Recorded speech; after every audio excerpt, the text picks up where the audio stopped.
நம்ம நாட்டில் நடக்கிற அவலத்தை ஒரு திரையில் கொண்டு வரணும்னா அதுக்கு தைரியமான ஒரு டைரக்டர் வேணும், அதை ஏற்று நடிக்கிறதுக்கு தைரியமான ஒரு நடிகரும் வேணும். ஸோ இது ரெண்டுமே கிடைக்குமான்னு பார்த்தீங்கன்னா ரொம்ப ரேராக தான் அந்த மாதிரி காம்பினேஷன் கிடைக்கும். அதே மாதிரி காம்பினேஷன் தனித்தனியாக இருந்தாலும் ரேராக தான் நடக்கும். ஸோ அப்படி ஒரு நடிகரை நம்ம தளபதியை நம்ம பார்த்துட்ருக்கோம். ஏன்னா அவருடைய படங்களில் அவர் என்னெல்லாம் கருத்து எடுத்து வைக்கிறார் அப்படின்னு எல்லாருக்குமே தெரியும். பட் டைரக்டர் அந்த மாதிரி ஒரு கருத்து எடுத்து வைக்கிற ஒரு டைரக்டர். இதுக்கு முன்னாடி 90s காலகட்டங்களில் சட்டத்துறை எதிர்த்து, போலீஸ் டிபார்ட்மெண்ட் எதிர்த்து, இப்படி ஒரு ஸ்டேட்டுக்குள்ளே அந்த ஒரு துறைக்குள்ளே நடக்கிற விஷயங்களை தான் எடுத்து படமாக வச்சுருப்பாங்களே ஒழிய, ஒரு நாட்டோட பிரச்சனையை படமாக கொடுக்கறதுக்கு ஒரு டைரக்டர் தைரியம் இருக்குவான்னு கேட்டிங்கன்னா, அப்படி ஒரு தைரியமான டைரக்டர் பார்த்திங்கன்னா எங்களால் கொண்டாடப்பட்ட 90ஸ்ல வந்த டைரக்டர் சங்கர். அவருடைய இந்தியன் 2 படம் ட்ரெய்லர் நான் பார்த்தேன். என்ன ஒரு ப்ராமிசிங்கான ட்ரெய்லர்யா. அதாவது சங்கர் படத்துடைய மேக்கிங்னு ஒன்று இருக்குது. தமிழ் இண்டஸ்ட்ரியிலே கிட்டத்தட்ட லாங் டைம் ஒரு படத்தை மேக் பண்ணி அதை வெரி குட் ப்ரெசன்ஸில் கொடுக்குற ஒரே ஒரு மனுஷன் யாருன்னு கேட்டிங்கன்னா சங்கர் மட்டும்தான்.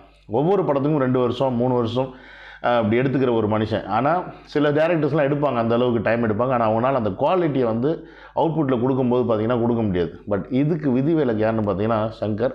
ஸோ அப்படிப்பட்ட ஒரு டேரக்டர் தான் இன்றைக்கி இந்தியன் 2 படத்தை ரொம்ப ஸ்ட்ரகிளுக்கு அப்புறமா ரிலீஸ் பண்ண போகிறாங்க. ஸோ அந்த படத்துடைய ட்ரைலர் எப்படி இருக்குது, அந்த கதை என்ன மாதிரிலாம் இருக்க போகுது அப்படின்றத இந்த வீடியோவில் நம்ம பார்க்க போகிறோம். ஸோ இந்த கதையின் நாயகன் என்னெல்லாம் இனி அவர் பண்ண போகிறார் அப்படின்றதையும் இந்த வீடியோவில் நம்ம கடைசியில் பார்க்க போகிறோம். Welcome to Vijay's movie talk and welcome to another video. நண்பா நம்பீஸ், எப்படி இருக்கீங்க? என்னோடய சேனலுக்கு நீங்கள் ஃபஸ்ட் டைம் வர எப்படின்னா சப்ஸ்கிரைப் பண்ணிவிட்டு பெல் பட்டனை ப்ரெஸ் பண்ணுங்கள், ஷேர் பண்ணுங்கள். நினைக்கலாம் என்னென்னா திடீர்னு படத்துக்கு ரிவ்யூ போட்டுட்ருக்கு அப்படின்னு. இந்தியன் 2 எப்படி போடாமல் இருக்க முடியும்? ஏன்னா இந்தியன் கிட்டத்தட்ட 1996 வந்த படம், ஓகேங்களா? இப்போ கிட்டத்தட்ட பாருங்கள் 28 வருஷம் ஆகிப்போச்சு அந்த படம் அதுக்கப்புறம் இந்தியன் 2 பார்ட் 2 வருது. ஸோ இன்றைக்கி கமல்ஹாசனுடைய கெட்டப்புக்கு மெனக்கெடாத சங்கர் அன்னைக்கு 1991 அந்த இந்தியன் தாத்தா கெட்டப் போடுறதுக்கு அவ்வளோ மெனக்கெட்டிருப்பார். அது மட்டும் இல்லாமல் இந்தியன் படம் எனக்கு ரொம்ப ஸ்பெஷலான ஒரு படம். ஏன்னு கேட்டிங்கன்னா அந்த படத்தை போய் நான் பார்த்ததே ஒரு பெரிய கதை. அப்போ எங்கள் மாமா பையனோட கல்யாணம் ஊரில். ஸோ நாங்கள் என்ன பண்ணோம், மதுரைக்கு படம் ரிலீஸ் ஆச்சு, மதுரைக்கு போகணும். எதில் போகிறோன்னு பார்த்தீங்கன்னா சாதாரண ஒரு குடோன் வண்டி, பஸ்ஸு கிடைக்கல. ஏன்னா ஊருக்கு கிராமத்தில் தான் தெரியுமில்ல, 4 மணி நேரத்துக்கு 5 மணி நேரத்துக்கு இல்லை 6 மணி நேரத்துக்கு ஒரு பஸ்ஸு தான் வரும். லேட்டு ஈவினிங் அப்புறம் பஸ்ஸே இருக்காது. ஸோ அப்போ நானாக போய் ஆகணும். எப்படி போகிறது? அந்த டெம்போ வண்டி மதுரைக்கு போகுது. ஸோ அதில் ஏறி உட்காந்துக்கிட்டு அதுக்குள்ளே உட்காந்துக்கிட்டு அந்த படத்துக்கு போயாச்சு. போய் பாதி படம் தான் பார்த்தோம், மீதி படத்தை தூங்கியாச்சு. ஏன்னா அப்போல்லாம் நமக்கு வயசு கம்மின்னு வச்சுக்கோங்க.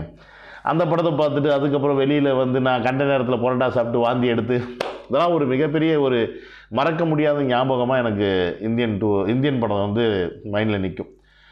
அது மட்டும் இல்லாமல் சங்கர் படம்னாவே எனக்கு பெரும்பாலும் பிடிக்கும். ஏன்னு கேட்டிங்கன்னா அன்னைக்கு இருக்கிற இஷ்யூஸை அப்படியே எடுத்து சொல்லக்கூடிய ஒரு தைரியமான ஒரு டைரக்டர். அவருடைய எல்லா படங்களும் பார்த்தாலும் அந்த விஷயம் ரொம்ப ஸ்ட்ராங்கான ஒரு மெசேஜாக இருக்கும். ஸோ அப்படிப்பட்ட ஒரு விஷயத்தை தான் இந்த படத்துலேயும் வச்சுருக்காரு. என்ன ஒரே ஒரு பயம் இருந்துச்சுன்னா, இத்தனை வருட கேப்புக்கு அப்புறமா திருப்பி இந்தியன் 2 எடுக்கிறாரு, ஸோ என்ன மாதிரியான குவாலிட்டியில் கொடுத்துருவாரா அப்படின்ற ஒரு பயம் இருந்துச்சு. ஏன்னா லாஸ்ட்டாக அவர் எடுத்த படம் பார்த்திங்கன்னா நமக்கு எல்லாருக்குமே தெரியும் 2.0. ஸோ அதுக்கப்புறம் அவர் படம் எடுக்கல, கிட்டத்தட்ட ஒரு 6 வருஷம் ஆயிடுச்சு. இந்த படத்தை தான் கமிட் பண்ணி எடுத்துக்கிட்டு இருந்தாங்க. ஸோ இதுக்கு ஏகப்பட்ட சிக்கல் வந்துச்சு. கிரெயின் உடஞ்சி விழுந்துச்சு, அந்த யூனிட்டில் இருக்க ஒருத்தர் செத்து போனார், இடையில விவேக் செத்து போனார். ஸோ இந்த மாதிரி ஏகப்பட்ட இஷ்யூஸ் போயிட்டே இருந்தாலும் இந்த படம் வருமா வராதா, லைக்காக்கு பிரச்சனை, இதுக்கிடையில் அவங்க விடாமுயற்சி பண்ணி படம் எடுக்காமல் லாஸ் ஆனனால இந்த படத்துக்கு பட்ஜெட் பண்ண முடியலன்னு சொல்லிட்டு லைக்கா டிலே பண்ண, இப்படி ஏகப்பட்ட விஷயங்கள் இருந்தாலும் எங்கேயும் குவாலிட்டியில் மனுஷன் காம்ப்ரமைஸ் பண்ணிடுவானோ அப்படின்ற ஒரு சந்தேகம் இருந்துச்சு. ஆனால் குவாலிட்டியில் ஒரு துளி கூட காம்ப்ரமைஸ் பண்ணிக்கல. அதுதான் எங்கள் சங்கர். அந்த ஒரு குவாலிட்டி தான் இன்னை வரைக்கும் சங்கருக்குன்னு ஒரு தனி டைரக்டர். அப்படின்னா சங்கர்னா ஹீ இஸ் அ டைரக்டர் அப்படின்னு சொல்கிறதுக்கு காரணம் என்னென்னா அந்த குவாலிட்டி ஆஃப் மேக்கிங் தான். இந்த படத்தும் கண்டிப்பாக செலவுலாம் மாணவரே பண்ணியிருப்பாங்க, அதில் மாற்றுக்கிறதே கிடையாது. அஃப்கோர்ஸ் இதில் ஒரு டைலாக் வருது, படித்த படிப்புக்கு வேலை இல்லை, அப்படியே வேலை கிடைச்சாலும் அதுக்கேற்ற சம்பளம் இல்லை, கட்டுற டேக்ஸுக்கு ஒரு இழவும் ஒழுங்காக நாட்டில் பண்ண மாட்டேங்கிறாங்க, சம்பாரிச்சிக்கிட்டே இருக்கிறான், திருடிக்கிட்டே இருக்கான் அப்படின்னு சொல்லிட்டு நிறைய அந்த தங்கத்துக்கு எடை போட்டு வச்சது, இந்த மாதிரி இந்த டிமானிட்டைசேஷன் அந்த விஷயங்கள், இது எல்லாத்தையுமே இதில் வந்து சார் புகுத்த போகிறார் அப்படின்றது மட்டும் நல்லா தெரிஞ்ச ஒன்று. பட் இந்த படத்தில் வந்து திருப்பியும் வந்து வர்மக்கலை அப்படின்ற ஒரு விஷயத்தை வந்து இன்றைக்கி இருக்க யங்கர் ஜென்ரேஷனுக்கு வந்து கமலஹாசன் அவர்கள் வந்து தாத்தாவாக வந்து உள்ளே கொண்டாந்து கொடுக்குறாரு. சரிப்பா, ஓவராலாக இந்தியன் படம் பார்த்தீங்க, இப்போ இந்தியன் 2 பார்க்குறீங்க, மியூசிக் எப்படி அப்படின்னு கேட்டிங்கன்னா எனக்கு கம்பேரிட்டிவ்லி இந்தியன் மியூசிக் தான் பிடிச்சிருந்துச்சி. ஏன்னா ஏஆர் ரஹ்மான் அந்த இந்தியனுக்குன்னு ஒரு மியூசிக் போட்டிருந்தார். அந்த டோன் தான் இன்னும் மைண்டுக்குள்ளே ஓடிக்கிட்டே இருக்க ஒழிய அனிருத்தோடைய அந்த புது டோன் வந்து ஏறவே மாட்டேங்குது. பாட்டெல்லாம் நம்ம கேட்டாலுமே கூட இந்த தாத்தா வராரு அப்படின்ற பாட்டெல்லாம் கேட்டால் கூட பெருசாக வந்து நமக்கு செட் ஆக மாட்டேங்குது. அந்த காலகட்டத்தில் வந்த இந்த மனிஷா கொய்ராலா கூட டெலிஃபோன் மணி போல் பாட்டாக இருக்கட்டும், இல்லை மாயா மச்சிந்திரா, அப்புறம் வந்து பார்த்திங்கன்னா அது மாதிரி அந்த பாடல்கள்லாம் பச்சை கிளி பாடலாம் பார்த்திங்கன்னு வச்சுங்களேன், இன்றைக்கும் வந்து கேட்டுக்கிட்டே இருக்கக்கூடிய ஒரு பாடலாக ஏஆர் ரஹ்மான் வந்து பின்னி பெடல் எடுத்திருப்பார். பட் ஏன் இந்தியன் 2ல் சங்கர் ஏஆர் ரஹ்மானை விட்டுட்டார் அப்படின்னு நமக்கு தெரியல. ஒருவேளை ஏஆர் ரஹ்மானை போட்டிருந்தாருன்னா அந்த இந்தியன் 2 வந்து இன்னும் பயங்கரமான ஒரு ஃபீலை கொடுக்கறதுக்கான வாய்ப்புகள் இருக்குன்னு நான் நம்புகிறேன். ஏன்னா நம்ம படம் இன்னும் பார்க்கல, இல்லை ரிலீஸ் ஆனால் தானே தெரியும். ஐமேக்ஸில் ரிலீஸ் ஆகுது. ஸோ சேனாபதி என்ன பண்ண போகிறார் அப்படின்னு சொல்லிட்டு ஜூலை 12 தான் நமக்கெல்லாம் தெரிய போகுது.